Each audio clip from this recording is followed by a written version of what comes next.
Hello everyone. Hi, I am Yash Kumar and I am faculty of mathematics. And this question is from logarithm topic. और चलिए आज हम लोग इसका solution देखते हैं। तो क्वेश्चन दिया हुआ है कि x plus 1 to the power log x plus 1 base 10 equal to 100 into x plus 1। जब आप इस प्रॉब्लम को सॉल्व करने के जाएंगे तो सबसे पहले आपके माइंड में क्या ख्याल है कि कहीं ना कहीं ये अकेले जो बेस है लेकिन इसका पावर लॉग है, तो ये दोनों अगर किसी न किसी इधर इवेल्युएट हो जाए, किसी न किसी कैंसिल हो जाए, तभी जाकर लॉग्स का वैल्यू निकल पाएगा, अन्यथा ये निकल नहीं पाएगा। तो इसके लिए आपके मन में पहले ख्याल क्या आती है कि मैं इस पावर में जो लॉग लगा हुआ है इस लॉग को किस तरह रिमूव करें। तो रिमूव करने का क्या टेक्निक है कि रिमूव करने का मेरे मन में जो एक आइडिया आ रही है तो ये है कि हम दोनों तरफ क्या लेते हैं, लॉग ले लेते हैं।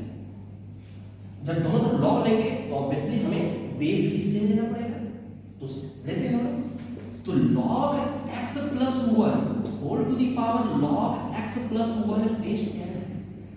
मैं दोनों तरफ log ले रहा हूं तो मैं बेस 10 ले लेता हूं। अगर मैंने इधर बेस 10 लिया है तो राइट साइड में भी हमें बेस 10 लेना पड़ेगा।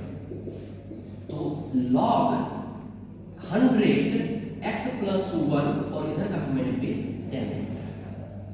तो अब लॉगरिथम के प्रॉपर्टीज आप जानते हैं कि यदि log a to the power m base n हो तो पावर a क्या हो जाता है, m into log a base n हो जाता है। अब लॉगरिथम के प्रॉपर्टी से भली भांति परिचित है।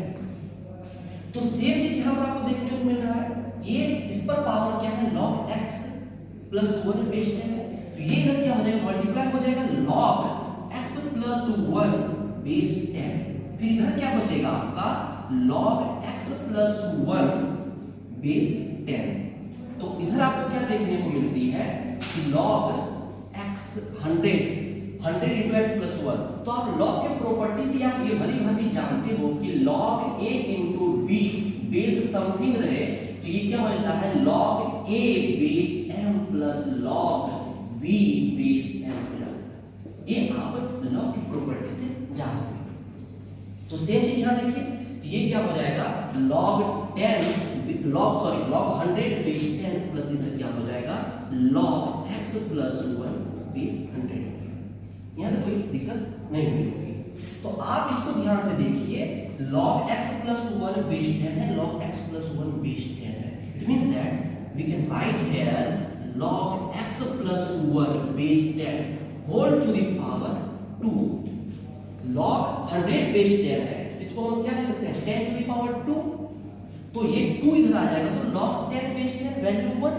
फिर इधर क्या बचा आपको, log x plus 1 base 100 sorry base 10। ठीक है, आप यहां देख रहे हैं कि log x plus 1 base 10 whole to the power 2 है और यहां पर है आपका log x plus 1 बेस 10। तो क्या हम इसको इधर तो इसको हटा देते हैं। तो देखिए इधर हम देखते हैं, तो हम यहां पर क्या करते हैं, इसको मान लेते हैं let log x plus 1 base 10। इसको हम कुछ मान लेते हैं इसको कि ये p इसको एज्यूम कर लिया। देन तब ये क्या बनता है, आप देखो इधर ये बन गया आपका p square equal to 2 plus p हो गया।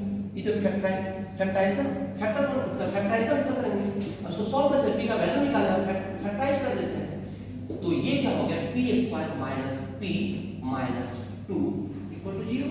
अब इसको हम नॉर्मली फैक्टराइज कर सकते हैं। फैक्टराइज कैसे करेंगे, p माइनस 2 और p प्लस 1। आई थिंक मैं सही कर रहा हूँ फैक्टराइज को।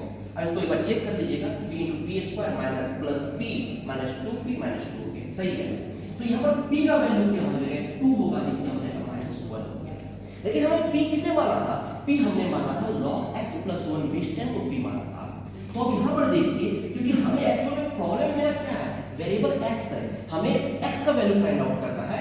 तो यहाँ पर p आपका क्या निकला, p इक्वल टू 2 निकला है। तो p किसे एज्यूम किया है, log x plus 1 बेस 10 को sorry log x plus 1 base 10 को हमने एज्यूम किया है p। तो इधर क्या वैल्यू हो जाएगा, x plus 1 ये इधर आएगा 10 टू द पावर 2 यानी बोले तो 100 हो जाएगा। तो x का वैल्यू क्या हो गया 99। ये पहला x का वैल्यू हुआ, लेकिन p का दो वैल्यू आया है। आप देख सकते हैं एक p का वैल्यू है -1, तो p किसे एज्यूम किया है log x plus 1 base 10 equal to -1।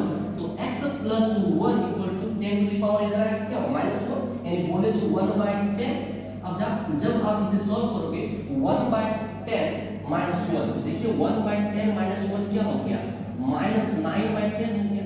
तो इसका वैल्यू क्या हो जाएगा -9/10 हो गया। ये x का वैल्यू है। x का दो वैल्यू निकलेगा, एक 99 और एक -9/10।